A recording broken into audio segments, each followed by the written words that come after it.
আসসালামু আলাইকুম, ভিন্ন ধরনের রান্নার চ্যানেল থেকে আজ আমি দেখাবো আপনাদের পারফেক্ট ফ্রাইড রাইস রেসিপি। প্রথমে একটি প্যানের মধ্যে পরিমাণ মতন তেল দিয়ে গরম করে নিব।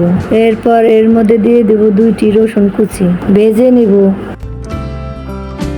হালকা ভেজে নেওয়ার পর এর মধ্যে দিয়ে দেব গাজর, ক্যাপসিকাম আর মরিচ। সবগুলো কিছুক্ষণ ভেজে নিব।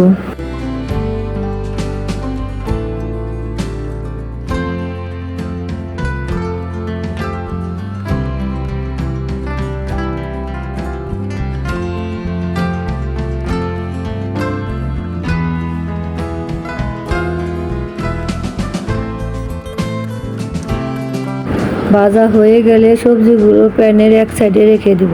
এরপর এর মধ্যে দিয়ে দেব একটি ফেটানো ডিম। ডিমটা ভালোভাবে নেড়ে সবজির সাথে মিশিয়ে নিব। মিশিয়ে কিছুক্ষণ নেড়ে ভেজে নিব। ভাজা হয়ে গেলে এর মধ্যে দিয়ে দিব 80% সিদ্ধ করা পোলার চাউল। এরপর সবজির সাথে মিশিয়ে নিব। রাইসগুলো একটু ভাজা ভাজা হয়ে গেলে নামিয়ে নিব। খুব অল্প সময় হয়ে গেল ফ্রাইড রাইস রেসিপি। ধন্যবাদ সবাইকে যারা আমার ভিডিওটা দেখছেন। চ্যানেলটি সাবস্ক্রাইব করে দিন। আসসালামু আলাইকুম।